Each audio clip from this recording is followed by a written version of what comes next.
તું ઉત્પાદ નું લગ છોડીને ધ્રુવને જોઈ લે ને, તારા આત્માને જોઈને એક વખત જો. તને મસ્તી ચડી હશે, અરે પછી બહાર આવવાનું મન પણ નહીં થાય તને. એવી એક વસ્તુ તારી પાસે છે. જ્ઞાન ને સુખ નો ઢગલો તું છો પોતે જ. જ્ઞાન બહારથી આવતું નથી, આત્માનું સુખ બહારથી આવતું નથી. એવી વાત હું કહેવા માંગુ છું, એ કહીશ. અને કહું તો તારા અનુભવથી પ્રમાણ કરજે, મારા કહેવાથી નહીં. એ છઠ્ઠી ગાથા નો એક માથાઓ છે. શિષ્ય પૂછે છે, હવે પ્રશ્નો જે છે કે એ પ્રશ્ન શેમાંથી આવ્યો કે એકત્વ વિભક્ત આત્માની વાત કહીશ, એમાંથી શિષ્યના મુખમાં પ્રશ્ન મૂક્યો, એવો શુદ્ધ આત્મા કોણ છે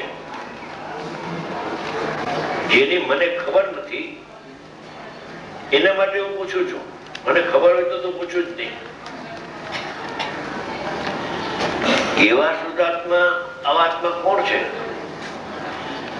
એ ત્રિકાળી દ્રવ્યનો પ્રશ્ન કર્યો એને. ભગવાન આત્મા કેવો છે, પરમાત્મા કેવો છે, ધ્રુવ પરમાત્મા કેવો છે, કારણ પરમાત્મા કેવો છે, સુખમય આત્મા કેવો છે પ્રભુ? એ ત્રિકાળી દ્રવ્યનું સ્વરૂપ પૂછ્યું એને. પછી ત્રિકાળી દ્રવ્યનું સ્વરૂપ તમે કદાચ કહેશો, એ મને ખબર છે, પણ એ ત્રિકાળી આત્માને અમારે જાણવો કેવી રીતે? એનું સાધન શું પાછું? કહેશો એમને ખબર છે, હવે સાંભળશું ને સ્વીકાર પણ કરશું, પણ એને અનુભવવાની વિધિ જો આપ નહીં કહો તો કામ અધૂરું રહી જશે, કે તારું કામ અધૂરું નહીં રહે. તેવા સમર્થ આચાર્યને પ્રશ્ન કર્યો છે.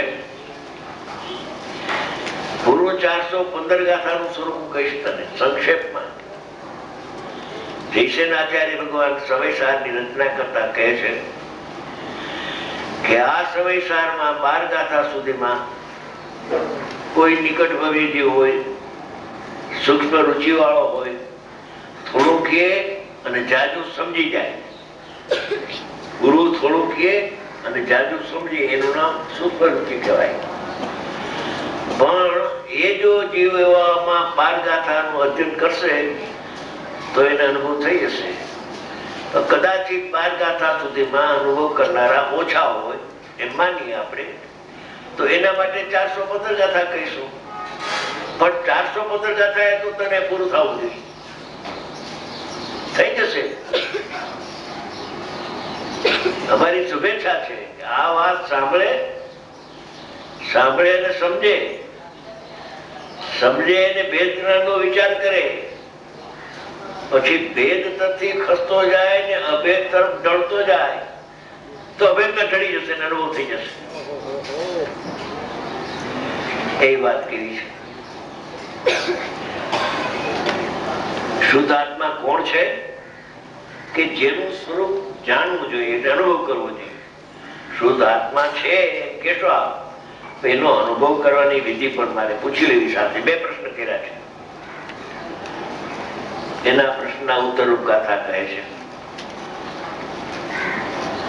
નથી થી વાત ઉપાડી છે, નાસ્તિક થી. આમાં ખૂબી તો એ છે આ ગાથામાં, મૂળ શ્લોકમાં, કે નિશ્ચય નહીંથી નથી એવો નિશ્ચય નહીંનો શબ્દ લગાવ્યો નથી. સ્વભાવને નહીંથી જાણી શકાય, અનુમાન કરી શકાય, પણ નહીંથી અનુભવ કરી શકાય નહીં. એટલે નથી શબ્દ મૂક્યો. આત્મામાં પ્રમત અપ્રમત નથી, કઈ નહીંથી નથી કે પ્રભુ સ્વભાવથી નથી. નિશ્ચય નહીંથી નથી, પ્રમત અપ્રમત, તો સાપેક્ષ વ્યવહાર નહીંથી આત્મામાં પ્રમત અમૃત દશાઓ છે, આવી જશે. છે જ નહીં વસ્તુમાં. પર્યાયમાં ભલે હો, મારે તો વસ્તુ બતાવવી છે. નથી અપ્રમત કે પ્રમત, 7મા ગુણસ્થાન થી 14મા ગુણસ્થાન સુધીની અપ્રમત દશાઓ દશામાં છે, દશા દ્રવ્યમાં નથી. સોનાનો ઘાટ સોનાની પર્યાયમાં છે, પણ એ ઘાટ સોનામાં નથી. અરે તો શું અંદરથી થાય છે કે આ અંદરથી થાય છે? સોનાને સોનાનો ઘાટ અડતો નથી. જો સોનાને સોનાનો ઘાટ અડી જાય તો ઘાટનો તો નાશ થશે, તો સોનાનો નાશ થઈ જશે. માટે ઘાટ ઘાટમાં છે, સોનું સોનામાં છે. બે ઉપાદાન છે, ત્રિકાળી ઉપાદાન ને ક્ષણિક ઉપાદાન.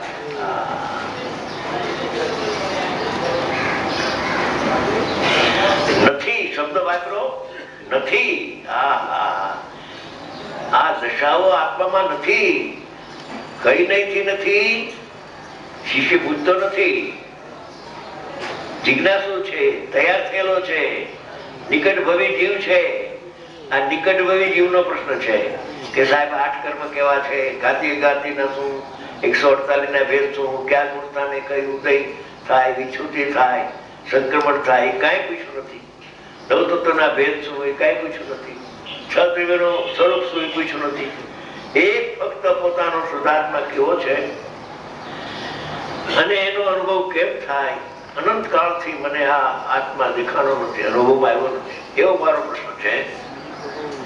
નથી આ પ્રમત કે પ્રમત નથી. પ્રમત એટલે 1 થી 6 ગુણ સ્થાન.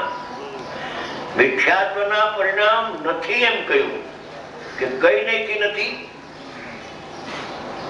કે વ્યવહાર નહીથી તો છે કે નહીં મિથ્યાત્વના પરિણામ. પણ ભાઈ આ ધર્મ પિતા શું કે છે? નહીં લગાડી જ નથી.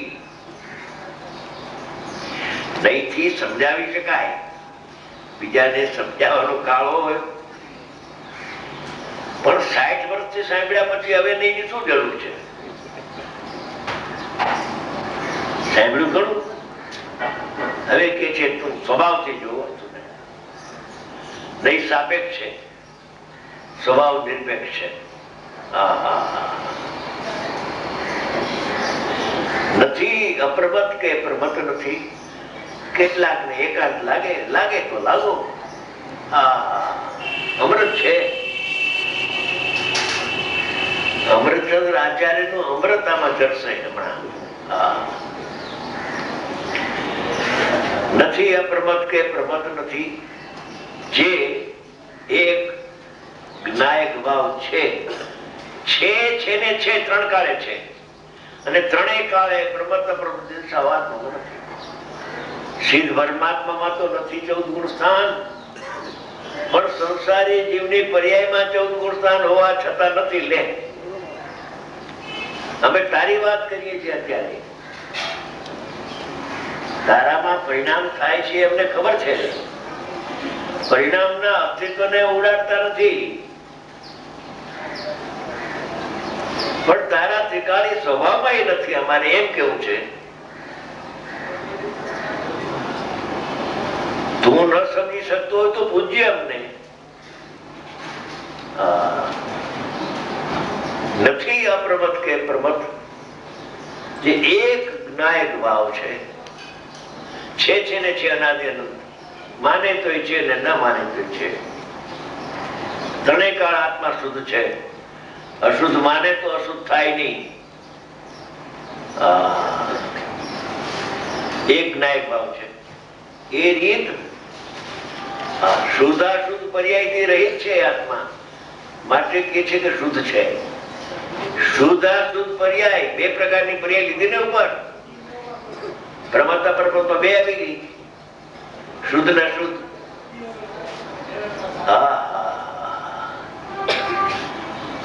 સંવર નિજરા ને મોક્ષ ની પર્યાય જે શુદ્ધ, અપૂર્ણ શુદ્ધ ને પૂર્ણ શુદ્ધ, એવી શુદ્ધ પર્યાય પણ ભગવાન પરમાત્મામાં નથી. એવા આત્માને તું જો, તને દેખાશે. નહીં દેખાય એવી વાત જ નથી. હવે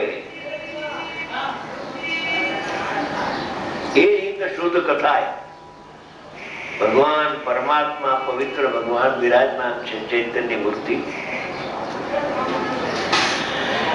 એમાં શુદ્ધ ને શુદ્ધ પર્યાય એમાં નથી. પર્યાય પર્યાયમાં ભલે હો, પણ પર્યાય સામાન્યમાં નથી.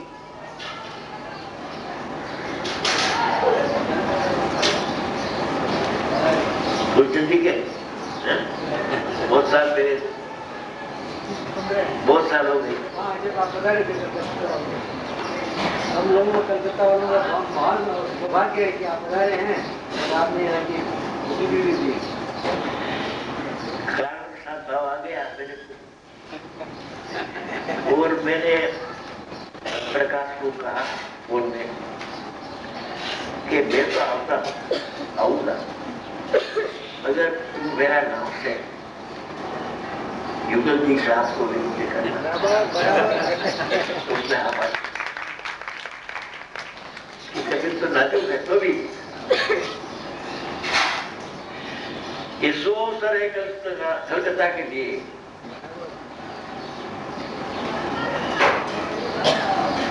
એ રીતે શુદ્ધ કથા કહેવાય. શુદ્ધ છે, શુદ્ધ પર્યાય રહિત છે માટે શુદ્ધ છે. ઠિકાણી દ્રવ્ય જે ધ્યેય છે, ધ્યાનનો વિષય, ધ્યાનનો વિષય જે ધ્યેય છે એમાં શુદ્ધ પર્યાય નથી, એમાં ધ્યાનાવલી નથી, એમાં ધર્મ ધ્યાન ને શુક્લ ધ્યાન ના પરિણામ નથી. નથી માં બે આવ્યું ને કપૂરચંદજી, પર્યાય રહી આ ગયા કે નહીં? એ રીતે શુદ્ધ કથા કહેવાય. ત્યાં સુધી તો ત્રિકારી ધ્યેય ની વાત કરીએ, 3 પ્રકાર પાડીને એને ધ્યેય ની વાત કરી. હવે થોડો ચોથો પ્રકાર, 4 ટુકડા કરીએ તો 3 ટુકડામાં એને ત્રિકારી ધ્યેય ની વાત કરી. હવે એક શિષ્યનો પ્રશ્ન બાકી રહે છે ને કે ઓ શુદ્ધાત્મા, અમારે તમે કહેશો પણ જાણવાની વિધિ પણ મારે તમને પૂછેલું ચાલે કે કેવી રીતે આત્માને જાણવું. તો ચોથા ચરણમાં કહે છે જે જ્ઞાન તે તો તે જ છે. અમે પર્યાયથી રહિત કહેશું, રહિત કહેશું પણ તને સહિત નો અનુભવ થઈ જશે. લે કે તો બરાબર ઉત્પાદન તો બરાબર છે. ઉમાસ્વામી ભગવાન ની વાત રાખી તમે. અરે ઉમાસ્વામી ભગવાન એટલે પરમાત્મા. ઉત્પાદન દુરુત્તમ સબ છે, ગુણ પર્યાય દ્રવ્ય છે, નથી કોણ કે છે. પણ ધ્યેયની જયારે વાત આવે છે ત્યારે આચાર્ય ભગવાન મસ્તીમાં ચડીને કે છે કે અમે ધ્યેયનું ધ્યાન કરીએ છીએ ત્યારે નિર્વિકલ્પ ધ્યાન અમારું આવે છે. પર્યાય સામે જોતા અમારું નિર્વિકલ્પ ધ્યાન છૂટીને સવિકલ્પ દશા આવે છે, અમને પોસાતી નથી. છઠ્ઠું ગુણસ્થાન પોસાતું નથી. એવી અપૂર્વ વાતો સંવિસારમાં છે.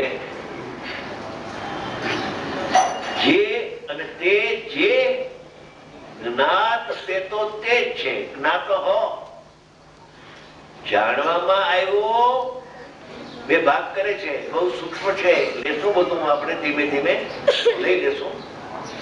બે ભાગ કર્યા. જાણવામાં આવ્યો પેલા પૂર્વ પર્યાયમાં અનુભવ પેલા, જાણવામાં આવ્યો એ જ અનુભવમાં આવ્યો.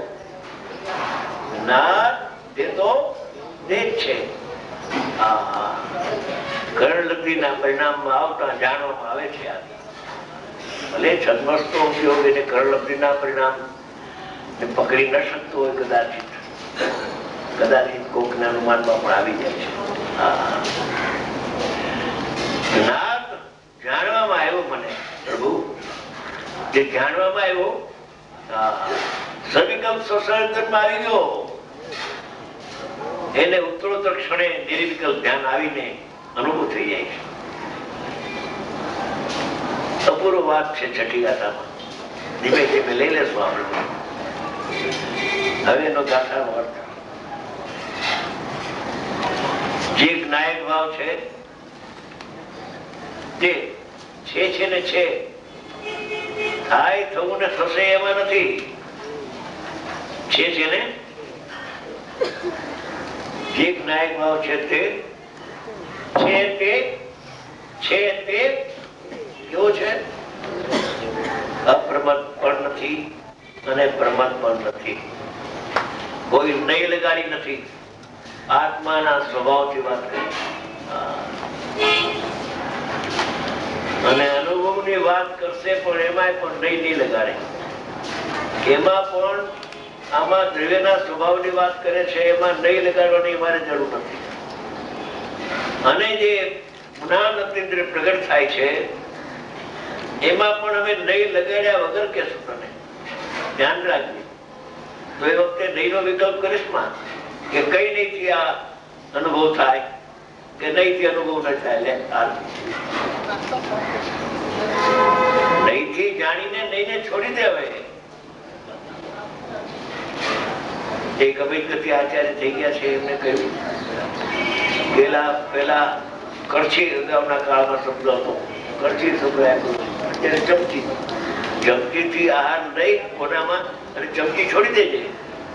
નહીંથી નિર્ણય કરીને પછી નહીંને છોડી દેજે. આ તને અનુભવ થશે. એક આવી પ્રક્રિયા છે અનાદિ અનંત. અનાદિ અનંત પ્રકારની પ્રક્રિયા છે કે પેલા નહીંથી અજાણા જીવો છે એને પ્રમાણ નહીં નિક્ષેપથી સમજાવવામાં આવે છે અને એને ખ્યાલમાં આવે છે. 4 પ્રકાર કર્યા છે. પ્રમાણ નહીં નિક્ષેપ અને લક્ષણ 4 પ્રકારથી સમજાવવામાં આવે છે અને એને અનુમાન જ્ઞાનમાં એવા સમજાય છે કે આવું મારું સ્વરૂપ છે. પછી અનુભવના કાળે નહીંના વિકલ્પો કોઈ રહેતા નથી. અપ્રમદ નથી અને પ્રમદ પણ નથી. એને શુદ્ધ કહે છે. શુદ્ધ છે કે શુદ્ધાશુદ્ધ પર્યાયથી રહિત છે, માટે શુદ્ધ છે.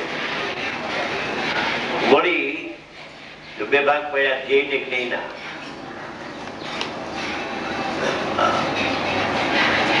અજમેરાભાઈ 2 ભાગ પાડે છે. વળી આટલું તો કહ્યું. વળી ઉપરાંત જે પ્રશ્ન કર્યો છે બીજો